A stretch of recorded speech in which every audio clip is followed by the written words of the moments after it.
Don't go and plant anything unless you have an appetite to eat it, or unless you have a market that says, when you grow it, I'll buy it. That is something, as a business person, an entrepreneur, you have to know. I went to the United States as a teenager, so I had a chance to learn American culture as a teenager, and then as an adult, working and living in the United States and not being able to come back to Ethiopia. And it was the years that I missed Ethiopian food terribly. When you go to college, you learn skills, you learn the discipline of inquiry and learning and practicing a particular area. And my area at the time was in telecom. And I got involved and very deeply engaged in the information technology sector. I succeeded to reach the level of vice president in AT&T as one of the largest companies in the world. And I had a very large responsibility. My passion has always been to come back to Ethiopia to do something in agriculture.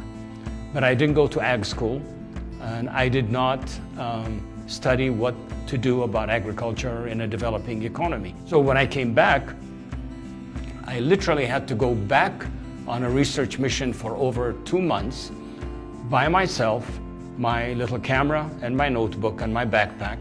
And I traveled in southern Spain, southern Europe, mostly France and Italy, and then in California, to understand similar climates and what can be done in agriculture. And so I had to learn about agriculture.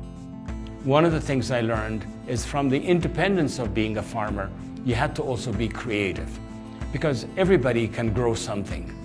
So I started looking and saying, my God, the conditions in Ethiopia are absolutely perfect for growing high-value T-hybrid roses.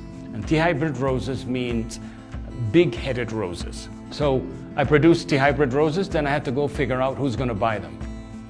Because at that time, buying roses from Ethiopia was not a very well-known thing. We learned that to succeed to opening a business, you have to understand the environment that you're in. You have to know the government, and you have to know your market. This was all about waking up every day early in the morning and getting things done. Going to the government office, learning the rules and regulations, and then going to Europe and finding the market and saying, will you buy this? And they would say, we don't like that. We like it this way or that way. We like this variety or that variety. Markets are subjective, and markets are also sometimes unkind. Don't go and plant anything unless you have an appetite to eat it, or unless you have a market that says, when you grow it, I'll buy it. That is something, as a business person, an entrepreneur, you have to know. And if you test it, you'll be surprised that the market will teach you more than what you've learned from yourself. The market will tell you, it's too red, it's too light, it's too short, it's too fat, it doesn't taste right. That's the market feedback you need before you do the next step. At that time, the roses were fine, good business.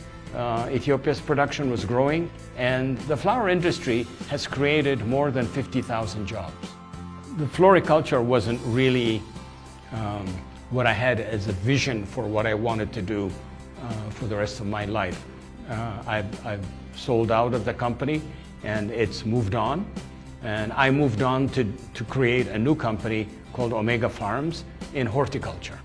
We grow fresh vegetables for the European market, but we add value by top and tailing, or cutting the vegetables, putting them in packages and sealing them, and presenting them to European markets according to the standards of the supermarkets and the consumers of the European market.